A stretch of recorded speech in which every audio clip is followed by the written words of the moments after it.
Hey guys, this is Mike coming at you today from Player1 Video Games with a special kind of video today.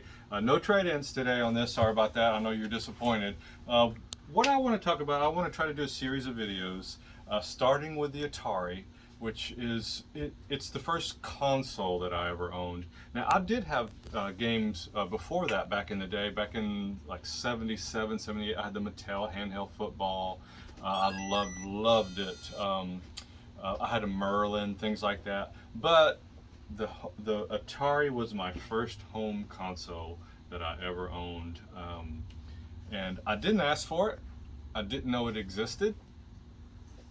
Castro? Well, I was just going to ask you, where did you get yours from? Okay, where did I get mine from? Me and my dad took me to Kmart, and we were there, and he kind of, back then, I only got, gifts generally at Christmas. I got a couple gifts and a, gift or two for my birthday, which that's just the standard the way it was. And in between, I would, either try to get it myself or beg and plead and pray to God above that somebody will come down and buy me something. But my dad, we walked in and he bought the thing. And did you buy a 4-switch or a 6-switch for you? we bought the 4-switch because we didn't get ours till 1980. The 6-switch came out first, of course, in 77 and 78, 79. But I didn't even know in 77, 79 that an Atari existed, and my dad didn't either. Until we saw one at Kmart in like 79. We saw it, and then we picked it up in 80. I remember it was September of 80. It was right when I first started school that year, and so I would wake up early in the morning, like an hour before school, to play it, and I hated school. So. Did you just play Combat that came with it, or all did I played was Combat. That was it. For 10 years I played, no. Okay, the first game I ever had was this Pele, hey, you hear that wonderful sound? Oh yeah. This Pele Soccer here. Let me put it back in. So Pele Soccer was the first game I ever owned, and how you always had to start a game was you hit this game reset button right here. If you turned it on and off, you couldn't start with your joystick. It was like that. So that was the first game we had, other than Combat. And then we had, which I still play this game to this day, is this basketball 1-on-1. We'll show you how it looks here real quick. Hopefully all these will play. This actually has to be plugged into the second port, if I remember right. Yeah, I can't play it unless it's plugged into the second port. So most games were 2-player games. Well, the television was like that. No, but most games were.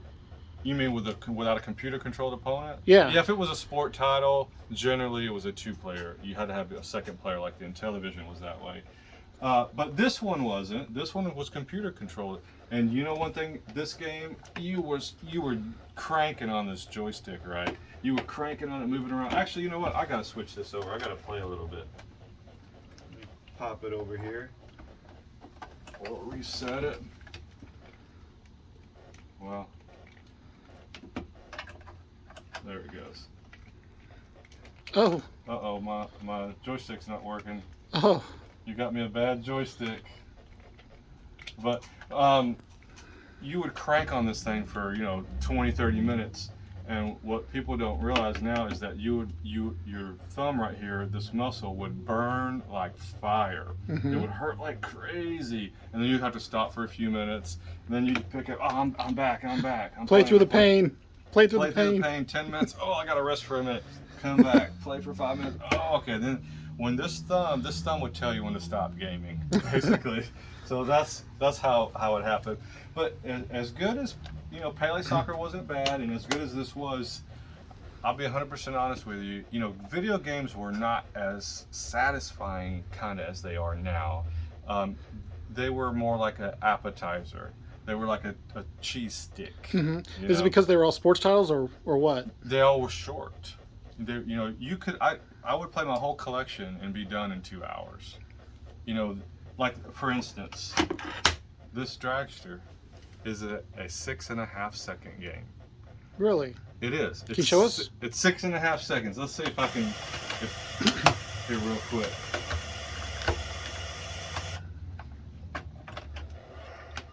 Uh-oh. Nah, the joystick. Hit pause real quick. Okay, so... All right, so you got this thing going. All right. So all right, we got a new joystick here, guys. So Dragster, the 6.5 second game, but you would play it for like 30 minutes, right? And you know, 20 to 30 minutes was the max you would generally play a game. Like I would play Joust for a long time, but like here it goes.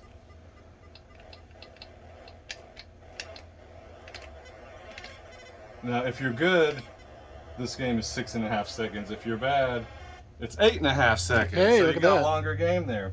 All right, saying all that, what changed? When Activision? Okay, Castro, you were asking me about Activision earlier, Right. Right. So when Activision came along, now all these games are good. You can see. They're fun, the basketball, the Pele soccer, these were all, you know, like in the 70s to maybe 80, 81. But when this game came out, Pitfall, this was the first game I bought that I ever purchased.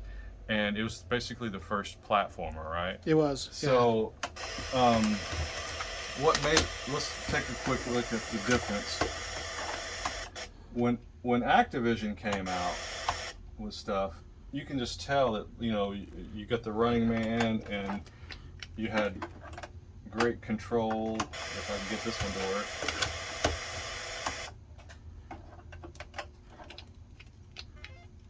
Look at that. You know, it scrolled really well. It wasn't just one static screen. You know, it was you could go all the directions if you wanted. I mean, and back. Come on, get it. So that's iconic. So it was a lot of fun. And how long was the game? You had 20 minutes. Wow. So you know that was about the most you played an Atari game back in the day. What is the longest game you've played, like in one setting? For the Atari? Yeah. I would probably have to say, I'd say Superman. Superman? Okay. Even during the Atari era, most games were a lot of games were one screen, like the Dragster, your basketball, things like that, Donkey Kong, single screen games. You know, when Activision came out, they started scrolling, like Pitfall, River Raid was another game that I played. These are games that I owned and that I loved. What made Superman great? What made it unique? Mm-hmm. Even now, to all these games, to me, it was the first open world game ever, and I've always had just a love for open world games. When, you know, this is going way forward, not about the Atari, but when Grand Theft Auto 3 came out, I guess in 01, right, for the PS2, for that one, that game just changed everything for me personally in video gaming. You know, there was things that tried to do that before, like Twisted Metal. Right. On the PS1, you could go everywhere. I'd kill everybody except for one person and just drive around. So how does Superman work? Okay, let's get back to the Atari. Thanks, Castro. So, this Superman here, you don't punch anybody, you don't kill anybody. You're trying to look at him. Yeah, you go down, turn into Clark Kent. This bridge blows up. Lex Luthor blows it up. Oh, there he is. So you gotta get back into the booth and fly around and find the pieces of the bridge. Look at that imagination. Okay, yeah. So let me get back over here when I'm talking about open world. So you could walk around, right? You could walk to the next, to the left, or the right, or you could up and fly and go up and to the left. Whoa. Back and then back down. You know, to the city. You could go everywhere. So I would fly around, like, you want to take this guy to prison. I would fly around probably for like an hour sometimes. It's till my finger got tired. Would you say this is more like the first Metroidvania game? First what? Like Metroidvania game. So instead of calling it Metroidvania, they should call it like Supermanvania. They probably could, but you know, so that's kind of the goal. So you could fly everywhere, and you could fly. That's cool. There's Genesis games that you played Superman and you didn't really fly. Right, and this is about the time that the Superman movies came out too, right? This one, yeah. This one came out, I think in '79. or 78. Okay, that's another crazy thing. What was wild about back in the 70s and early 80s about this system, you know, depending on what part of the country you lived in, games would be out on the shelf for 3-4 years, right? Brand new. Like, I didn't get Superman until brand new until '82, I think. Wow. And it came out, I want to say, in, let's see, when did it come out? 79. So 79 Superman came out. I didn't get it brand new. I got it brand new at Radio Shack, new on the shelf. Bought it. How much were games back then? Like $29 was standard for an Atari game. So I would go. How you generally play games back then? You just go through your collection and play. You know, I'd play Enduro for 20 minutes, Dragster for 10-15 minutes, basketball. And I think this is one of the reasons why it's different back then. You wouldn't get addicted to games. They weren't that fun.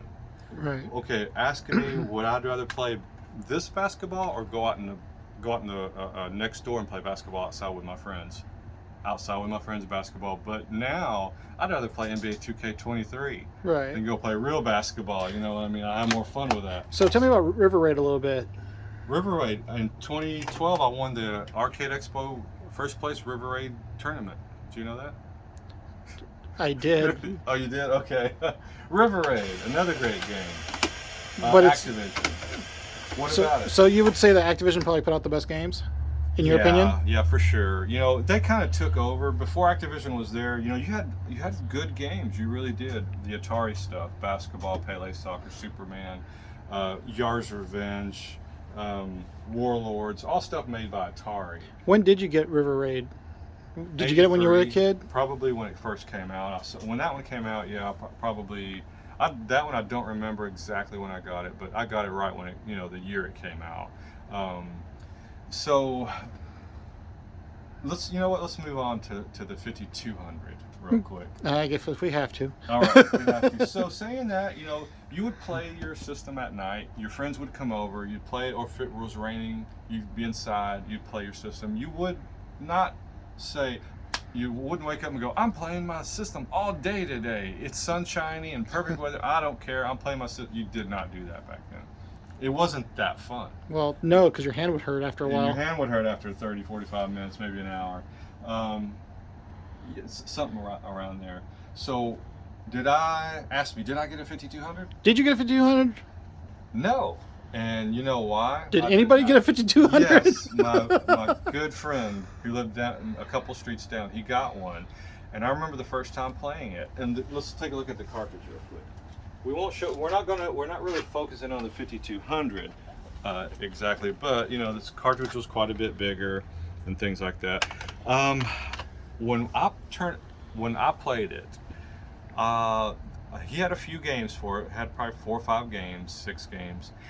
And when I played the 5200, I thought to myself, these are all old arcade games that are good, but I don't want to play them anymore. Right. You already had them for the 2600. Or you had them for the 2600, they were good enough. Like Centipede was good enough, Asteroids was good enough, Pacman, maybe not as. That irked me. Even as a kid, I go, why does Pacman do this? Why couldn't they make him do that? Things like that. That did irk me. What was a disappointment? There actually wasn't that many disappointments for me personally on the Atari 2600. Probably the rather reason why this was a big disappointment for me was because it was my favorite arcade game. That would do it. I really had high hopes for this, and not that it's not playable. It's playable and it's okay. Show them, Mike. All right, if I have to. Show them why. If I have to. Show them why this is a disappointment. Everybody knows what Donkey Kong looks like. Okay. Please look at this. Great. Mario looks great. Yeah, there's Mario. I forgot that's Mario, isn't it? Pauline looks okay. Oh God. But is this Donkey Kong or is this a gingerbread man? I always thought it looked like a big piece of dookie or something. See? Yeah. So this game is good enough, right? It was missing, it only had 2 levels. It only had this one and this level here, but those are the only 2 levels that it had. And so you go back and forth. It'd get boring really quick. So I was disappointed. I was a little disappointed in pole position, also. But the reason was because those were some of my favorite games in the arcade. You know, like what made Activision so great. Mm-hmm. This wasn't in the arcade. They just thought it up. David Crane thought it up in his mind. Hey, what's up there? Hey, look at that. Yeah, the cameraman here, Castro, got me that for a gift, and I'll treasure that gift. That's signed by David Crane on Pitfall letterhead. I love that. Never getting rid of that. It's gonna go in my coffin with me. So you know, these did not exist in the arcade. None of these Activision's games did. So you didn't have disappointment with them. You had joy, and you're like, wow, these are fresh. These are great. Out of all these games, currently, we'll get back to the 5200 here in just a minute. Okay, which ones of these games do I still play? When I fire off my 2600, which one of these games do you think is my favorite right now? Right now, Right now. I'm guessing River Raid. Enduro is. What? Enduro, and you know what's crazy? When I was a kid and had Enduro, I didn't love it. I liked it a lot, but I didn't love this game until maybe 15 years ago. So tell us why you love it. It is so playable. It feels like, I don't know if you've played Need for Speed The Run. It's linear, right? You can't go everywhere, but that game makes me feel like I'm on an adventure. You know, that 'Cause actually you're going looks, across the country, right? that actually looks really good. Yeah, this game makes you feel like you're traveling across the country. And what's cool about it is that it has weather effects. You're going to go to dusk and dawn and night and snow and fog, and you know, and so How does she handle? handles good. You picked a good joystick. If you get a good controller. But, you get control. But you see how it looks like it's 3-dimensional coming at you. It had there it goes. That one's kind of sticky. But even games like on the NES, like Rad Racer, got boring quickly. This looks like it has speed to it. This one has a ton of speed. See how this curves? You feel like you're really curving around there. I want to go to the next level, to where it's going to change to dusk. Well, I could use it a little bit better. I could use my it's snow next. That's right. So this one you had to slow, and the snow will affect your car too. So it will make it harder to turn, and you slide a little bit more. Those crazy magicians, what will they think of next? Yeah. So Enduro now is still, to me, holds up the best out of all these games for me personally. I still play all these. I still play Dragster, River Raid sometimes, Superman, Pitfall sometimes. I still have never. You have to use the underground Scorpion tunnels to really defeat this game. I still have not done that. So that's on my bucket list to do, is to defeat Pitfall. Okay, back to the 5200. So I did not buy the 5200 because I didn't think it was worth it. Yeah, the games looked better than the Atari 2600, but Activision was more fun on the 2600, and you had only arcade ports that were close to the original, maybe not quite exactly. Maybe halfway in between this one and the arcade original was the 5200. And then the 7800, they just forgot about it, threw it in the warehouse, and they. Oh look, the sun went down. Sorry. Oh yeah. Cool. And so when the 7800 came out, it came out and competed against the NES, right? So that's what happened, and the Atari Junior, right? And did you get a 7800, Mike? No, I didn't want that piece of crap, or 5200. Okay, what happened to my beautiful Atari? All right, so it was Christmas Eve, 1986. Okay. This is to me always a sad time in a console's life. So I was on Christmas Eve or Christmas Day, I was going to be getting the NES. So I went to my bedroom. Christmas Eve, I was playing the Atari, and my last game I ever played on it was Kangaroo. Kangaroo. I don't know how I remember it, but I remember playing Kangaroo and turning it off and getting all the wires and putting my Atari 2600 in a box and putting it away. Right? Do we have Kangaroo? Let's go over here and check. Hey, we got a lot of games here at Player One. Oh my goodness, we have one Kangaroo in stock. Well, how else do we end this video without you playing Kangaroo? Let's do this. Let's try Kangaroo. Kind of like what I remember is like Popeye.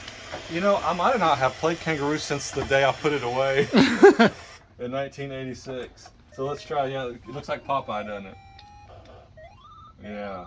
So this right here was the last game I ever played on my Atari when it was an active system. How are you feeling now about it?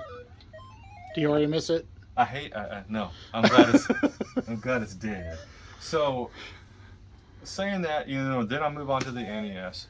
But the time with the Atari, it is the godfather of gaming systems. If it didn't exist, if they didn't make it, but what made this system? The reason I never heard of it in the 70s was because it wasn't that popular until Space Invaders came out in '79. Right. It's probably why I never heard of it, or my dad never heard of it, things like that. When Space Invaders came out, everybody had to have it that Christmas of '79, and that's kind of when I heard about it too, that late '79, and we got it in September of '80, I believe, is when we got ours. But it's a wonderful system. I still play it to this day. It's still in my rotation. Is the Intellivision in my rotation? No. Is the Coleco in my rotation, or 52? No. The 7800 is in my rotation. No, I do like some games on there, like Dr. J. Larry Bird or Asteroids. There's a Ninja Golf, right? But you say those are part of like the Nintendo era. Those are more Nintendo era, yeah. They would compete against the Nintendo. So, but I still play this. I still have a lot of love for the Atari. Oh, wait a minute. E.T., the worst game ever made. No, you don't subscribe to that. It's the worst game ever made. Nope. Right? Yeah. Okay, can I tell you how it was when I played it back in '83 when Yeah. it came out? Just like everybody else. So- Why am I falling in these pits? Maybe I wasn't the best game player. How do I get out of this pit? So it was so frustrating that I just gave up. I said, this game is not worth it. So this is my question to you, because it's my question to everybody who says ET is bad. Did you read the manual before you played it? I don't think anybody read manuals. Although I would take manuals to school with me if I loved the game and just read them over and over. I guess I didn't give this one a chance. I'm telling you, ET, if you read the manual first, you'll have an idea of what you're doing. I'm going to phone it in and say, okay, I believe it. So, all right. Maybe I should we'll do an E.T. Are you good at E.T.? Let's see. Not tonight. All right, not tonight. Not tonight. All right, we'll do it Not another tonight. day. All right.